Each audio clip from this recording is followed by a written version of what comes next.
광운대학교는 실용학문을 매우 중시한다. 그래서 단합이 잘 안 되는 모습을 보이고는 한다. 네, 이건 수정해주세요.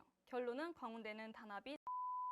네, 안녕하세요. KWBC 아나운서 오주영입니다. 오늘은 SNS에서 말하는 광운대학교를 알아보려고 하는데요. 나무위키부터 알아볼까요?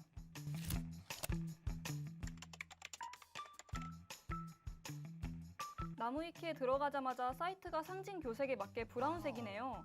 상징 동물은 비마. 비마란 페가수스를 의미하는데요. 그래서 광운대학교 캠퍼스에 오시면 페가수스 동상을 보실 수 있습니다. 그리고 설립자이신 조광훈 박사님의 성함을 따서 광운대학교라고 지었습니다. 상징 동물이나 학교 이름의 유래는 신입생들이 잘 모르는 부분이기 때문에 흥미를 유발하네요. 국문 약칭은 광운대 팡대라고 하는데요. 광운대가 팡운대라고 불리게 된 배경을 설명하자면 한자와 관련이 있습니다. 광운대학교 명칭을 한자로 하면 빛과 구름이 겹쳐질 때 빛이 구름을 뚫고 비쳐나오는 모습이 마치 팡 터지는 순간의 불꽃과 연기처럼 보이고요.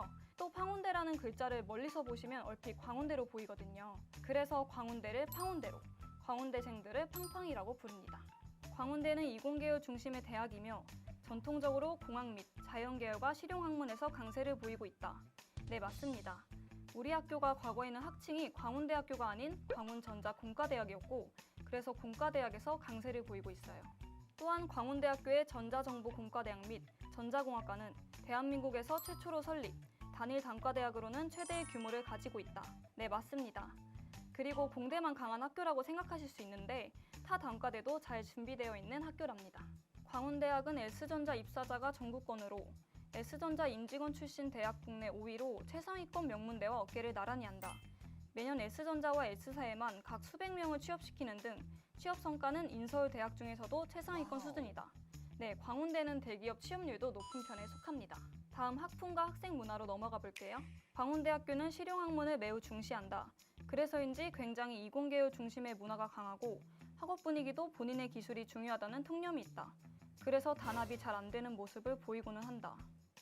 네, 이건 수정해주세요. 이번 5월에 진행된 연촌체전을 통해 학생들이 하나가 되어 대회에 참가하는 것을 보고 진짜 단합력 좋다고 생각했습니다. 축제에서 가수 싸이가 초청되었을 때 정말 하나가 된 것 같은 기분이었어요. 결론은 광운대는 단합이 잘 된다. 이제 광운대학교 캠퍼스로 넘어가 볼게요. 우선 비마관. 네, 공대생들이 가장 많이 가는 곳이기 때문에 공대관이라고도 불립니다. 내부 구조가 매우 복잡하여 비마 던전이라고 불렸었는데 광운대에서 가장 오래된 건물로 화도관이 완공되기 전까지는 본관으로도 쓰였습니다. 지하를 1, 2층으로 인정하는 괴한 충수셈법 때문에 실질적인 1층이 3층이 되는 괴한 건물. 이건 너무 공감이 가네요. 입구에서 계단을 오르면 어느 순간 3층에 올라서 있는 마법이 일어난답니다. 다음으로 광운대의 자랑, 80주년 기념관은 새로 지은 건물인데요. 내부에 중앙도서관이 있습니다. 저희 광운대학교 홈페이지나 KWBC 유튜브 채널에도 소개가 많이 나와 있으니까 궁금하시다면 시청해주세요. 내부가 정말 잘 되어 있습니다. 그리고 80주년 기념관에는 비밀 공간이 숨어져 있는데요.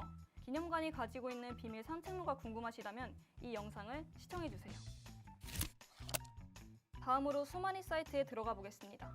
광운대 전과 많이 어려운가요? 우선 2학년, 3학년, 4학년 진급 예정자이며 학적부 성적 기준 평점 평균이 2.5 이상이면 전과가 가능하기 때문에 많이 어렵지는 않은 것 같습니다. 실제로 제 주변을 보면 경영학과에서 전자공학과나 소프트웨어학과로 전과하는 경우도 다수 있습니다. 다음 질문으로 넘어가겠습니다. 광운대가 학교가 큰 편인가요? 캠퍼스 규모가 큰 편은 아니지만 80주년 기념관 등 건물의 규모가 크며 특히 누리관과 같이 다른 건물들과 떨어져 있는 건물도 있기 때문에 모두 합치면 작지 않은 규모입니다. 다음으로 주변에 놀만한 곳은 있나요? 광운대역 근처에 술집과 카페가 밀집되어 있으며 셀프 사진관도 최근에 생겼더라고요. 또한 광운대역에서 한 정거장 떨어진 석계역에도 다양한 술집과 맛집이 밀집되어 있어요. 재학생인 제가 SNS에서 말하는 광운대학교에 대해서 알아봤는데요. 정정해야 할 내용도 있었고 공감이 갔던 내용도 있었던 것 같습니다. 학교에 대한 이야기를 자세히 들여다보니까 학교랑 더 친해진 느낌이 들지 않으신가요? 지금까지 KWBC 오주영이었습니다.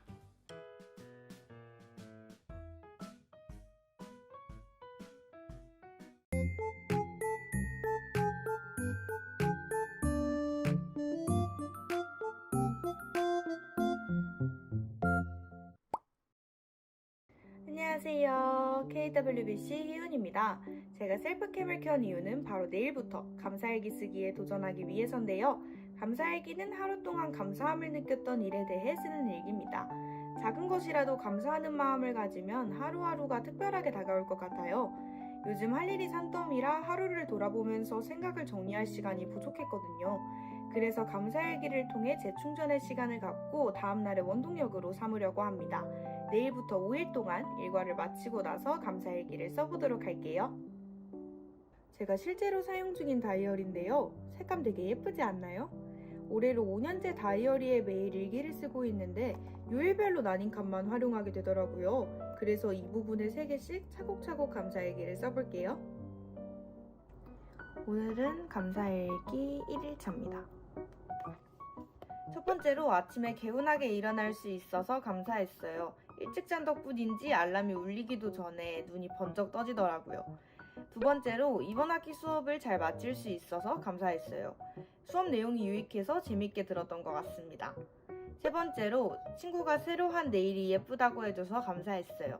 직접 디자인한 거라 더 기뻤습니다. 오늘은 감사일기 2일차입니다. 첫 번째로 과제용 촬영을 잘 마쳐서 감사했어요. KWBC 활동 경력 덕분에 수월하게 촬영할 수 있었습니다. 두 번째로 랩실에서 기자재를 빌릴 수 있어서 감사했어요. 전공이 위컴이라서 누릴 수 있는 혜택 중 하나인 것 같아요. 세 번째로 하루를 알차게 보내서 감사했어요. 오전부터 촬영을 마치고 수업까지 들으니 어느새 해가 지고 있더라고요. 왠지 모르게 뿌듯했습니다. 오늘은 감사일기 3일차입니다. 첫 번째로 레포트를 완성해서 감사했어요. 미리 짜둔 계획대로 쓰다 보니 금방 끝낼 수 있었습니다. 두 번째로 교양 기말고사를 볼 수 있어서 감사했어요. 시험을 빨리 친 덕분에 다른 과목 공부에 더 집중할 수 있을 것 같아요. 세 번째로 드라마를 보며 쉴 수 있어서 감사했어요. 과제와 시험으로 지친 저에게 즐겨보는 작품으로 보상해줬습니다. 오늘은 감사일기 4일차입니다. 첫 번째로 친구와 카페에 갈 수 있어서 감사했어요. 친한 친구와 만나면 스트레스가 금방 풀리는 느낌이 들어요. 생긴 지 얼마 안 된 카페인데 오늘 만난 친구랑 벌써 4번이나 갔더라고요. 정말 제 취향인 곳이에요. 두 번째로 시험 대체 과제를 마무리해서 감사했어요. 일본어로 직접 작문하고 녹음하면서 실력을 기를 수 있었습니다. 일본어로 말하는 제 모습이 좀 낯설었지만 수업 내용을 상기시킬 수 있어서 좋았습니다. 세 번째로 일주일 동안 매일 일기를 쓸 수 있어서 감사했어요. 사실 한동안 일기를 못 썼었는데 이번 주는 잘 써서 다행이에요. 오늘은 감사일기 5일차입니다. 첫 번째로 오늘 날씨가 너무 좋아서 감사했어요. 덥긴 했지만 맑은 하늘을 보며 기분 전환했습니다. 두 번째로 오랜만에 운동을 할 수 있어서 감사했어요. 시간이 없다는 핑계로 계속 미루다가 열심히 칼로리를 태웠습니다. 세 번째로 엄마표 집밥을 먹을 수 있어서 감사했어요. 지난주에 집에서 가져온 고기를 볶아서 맛있게 먹었습니다. 이렇게 총 5일 동안 감사일기를 써봤는데요. 바쁜 일상 속에서 발견한 소확행을 기록하는 느낌이라 되게 좋았어요. 사소한 것에 감사함을 느끼면서 평소와 다른 마음가짐이 생기더라고요. 그리고 자신감이랑 자존감이 높아지는 듯한 느낌도 들었어요. 적극 추천합니다. 저는 앞으로 쭉 감사일기를 써보려고 해요. 함께 감사일기를 쓰며 하루를 마무리하는 건 어떨까요? 그럼 다음 영상에서 만나요. 안녕! 광운대 교육혁신원에서 주최하는 2023학년도 1학기 참비설계학기 성과 발표회가 지난 6월 16일 기념관 2층 로비에서 진행됐습니다. 참비설계학기는 획일화된 교육과정을 뛰어넘어 학생 스스로 창의적이고 능동적인 프로젝트를 설계하는 제도입니다. 한 학기 동안 프로젝트에 참여한 학생들의 성과를 공유하는 자리로 전공심화형, 인문예술형, 창의융합형, 창업연계형, 사회문제 해결형으로 나뉜 24개 팀이 폭넓은 분야에서 창의적인 아이디어를 뽐냈습니다. 전흥배 교육혁신원 원장은 개회사를 통해 참가팀들의 한 학기 동안의 노력과 성과를 축하했습니다. 이어 참가팀을 3개조로 나누어 결과물 발표 시간을 가졌습니다. 같은 시간 기념관 2층 로비는 팀별 프로젝트 판넬 전시를 관람하려는 학생들로 북적였습니다. 이후 평가 결과 조율 과정을 거쳐 최종 순위에 따른 우수팀이 발표됐습니다. 총장상은 대소변 감지를 위한 웨어러블 센서가 내장된 기저귀를 개발한 5이어스 팀에게 수여됐습니다. 5이어스 팀은 스스로 대소변을 가리지 못해 어려움을 겪는 치매 환자와 보호자를 대상으로 스마트폰 애플리케이션을 이용해 NFC 태그를 인식할 수 있는 스마트 기저귀를 고안했습니다. 기존 단말기형 기저귀의 불편함과 가격 경쟁력을 고려한다면 스마트 기저귀 시장에서의 저변 확대와 사용자의 부담 감소가 기대됩니다. 이외에 장려상 5팀, 우수상 3팀, 최우수상 1팀에 상장과 상금이 수여됐습니다. 이후 행사 참여자들의 기념 촬영을 끝으로 행사는 성황리에 마무리됐습니다. 사실 이 프로젝트 작품을 완성하기만 해도 저희가 뿌듯하다고 느끼고 있었습니다. 근데 이렇게 큰 상을 받게 돼서 너무나 감사드리고, 그리고 같이 고생한 우리 팀원들과 그리고 저희를 잘 이끌어주신 지도 교수님, 우리 김현수 교수님께 또 감사의 말씀을 전합니다. 네, 감사합니다.